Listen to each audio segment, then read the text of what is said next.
एक बार युधिष्ठिर और श्री कृष्ण आपस में बात कर रहे तो धर्मराज युधिष्ठिर ने श्री कृष्ण भगवान से पूछा कि मैंने आपसे कार्तिक माह के शुक्ल पक्ष की एकादशी के बारे में सुना है। जब आप मुझे मार्गशीर्ष माह के कृष्ण पक्ष की एकादशी के बारे में बताइए। इस एकादशी का क्या नाम है और इसके व्रत से क्या फल मिलता है और इसकी विधि क्या है। तो भगवान श्री कृष्ण बोले, धर्मराज, मार्गशीर्ष माह के कृष्ण पक्ष में आने वाली एकादशी को उत्पन्ना एकादशी के नाम से जाना जाता है। शंखोद्वार तीर्थ में स्नान करके भगवान के दर्शन करके जो फल प्राप्त होता है उसके बराबर पुण्य इस व्रत को करने से उसके बराबर पुण्य फल मिलता है।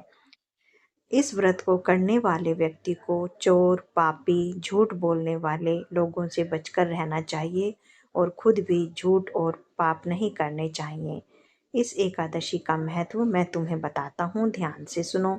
भगवान कहने लगे, हे युधिष्ठिर, सतयुग में मुर नाम का दैत्य उत्पन्न हुआ। वह बड़ा बलवान और भयानक था। उस प्रचंड दैत्य ने इंद्र, आदित्य, वसु, वायु, अग्नि आदि सभी देवताओं को पराजित करके भगा दिया था। तब इंद्र सहित सभी देवताओं ने भयभीत होकर भगवान शिव से सारा वृतांत कहा और बोले, हे कैलाशपति, मोर दैत्य से भयभीत होकर सब देवता मृत्यु लोक में इधर उधर फिर रहे हैं। तब भगवान शिव ने कहा, हे देवताओं, तीनों लोकों के स्वामी, भक्तों के दुखों का नाश करने वाले भगवान विष्णु की शरण में जाओ, वो ही तुम्हारे दुखों को दूर कर सकते हैं। शिव जी के ऐसे वचन सुनकर सभी देवता क्षीर सागर में पहुँचे। वहाँ भगवान को शयन करते देख हाथ जोड़कर उनकी स्तुति करने लगे। हे देवताओं द्वारा स्तुति योग्य प्रभु, अर्थात जिनकी स्तुति देवता भी करते हैं, आपको बारंबार नमस्कार है। देवताओं की रक्षा करने वाले मधुसूदन, आपको नमस्कार है। आप हमारी रक्षा करें। दैत्यों से भयभीत होकर हम सब आपकी शरण में आए हैं।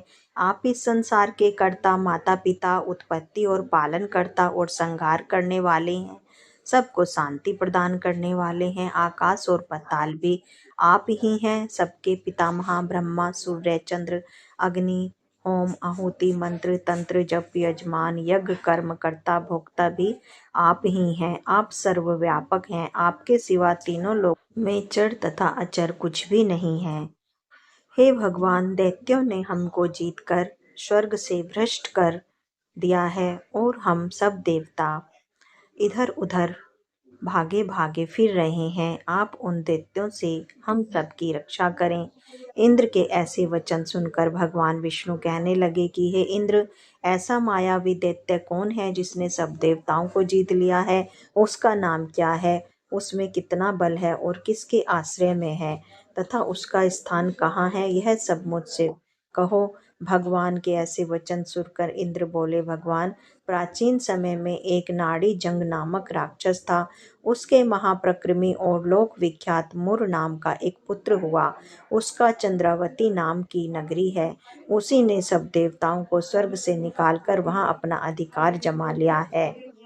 उसने इंद्र, अग्नि, वरुण, यम, वायु, इस चंद्रमा, नेत्र आदि सबके स्थान पर अधिकार जमा लिया है। सूर्य बनकर स्वयं ही प्रकाश करता है, स्वयं ही मेघ बन बैठा है और स्वयं और सबसे अजय है। हे असुर निकंदन, उस दुष्ट को मारकर देवताओं को विजयी बनाइए। यह वचन सुनकर भगवान ने कहा, हे देवताओं, मैं शीघ्र ही उसका संहार करूंगा।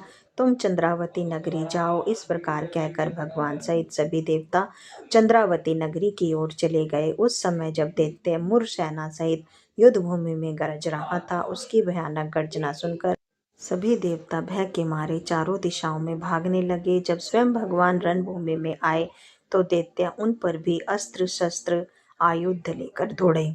भगवान ने उन्हें सर्प के समान अपने बाणों से बींध डाला। बहुत से दैत्य मारे गए, केवल मुर ही राक्षस बचा रहा। वह अविचल भाव से भगवान के साथ युद्ध करता रहा। भगवान जो जो भी तीक्ष्ण बाण चलाते, वह उसके लिए पुष्प सिद्ध होता। उसका शरीर छिन्न भिन्न हो गया, किंतु वह लगातार युद्ध करता रहा। दोनों के बीच मल्ल युद्ध भी हुआ। 10,000 वर्ष तक उनका युद्ध चलता रहा, किंतु मुर नहीं हारा। थक कर भगवान बद्रिका आश्रम चले गए। वहाँ हेमवती नामक सुंदर गुफा थी। उसमें विश्राम करने के लिए भगवान उसके अंदर प्रवेश कर गए। यह गुफा 12 योजन लंबी थी और उसका एक ही द्वार था।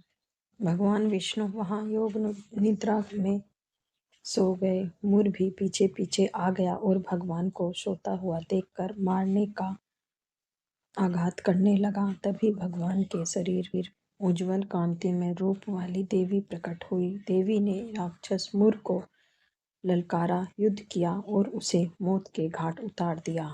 श्री हरि जब जब योग निद्रा की गोद से उठे तो सब बातों को जानकर उस देवी से कहा कि आपका जन्म एकादशी के दिन हुआ है, अतः आप पन्ना एकादशी के नाम से पूजी जाएंगी। आपके भक्त वही होंगे जो मेरे भक्त हैं। जय श्री हरि।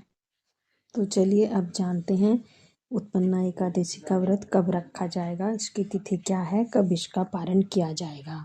हिंदू पंचांग के अनुसार मार्गशीर्ष माह के कृष्ण पक्ष की एकादशी 26 नवंबर को रात 1:01 पर शुरू होगी। इस एकादशी तिथि का समापन 27 नवंबर को सुबह 3:47 पर होगा। उत्पन्ना एकादशी व्रत पारण समय। उत्पन्ना एकादशी का पारण 27 नवंबर को दोपहर 1:12 से लेकर दोपहर के 3:18 तक होगा। तो इस प्रकार उदया तिथि के अनुसार उत्पन्ना एकादशी का व्रत 26 नवंबर को ही रखा जाएगा और इसका पारण 27 नवंबर को किया जाएगा।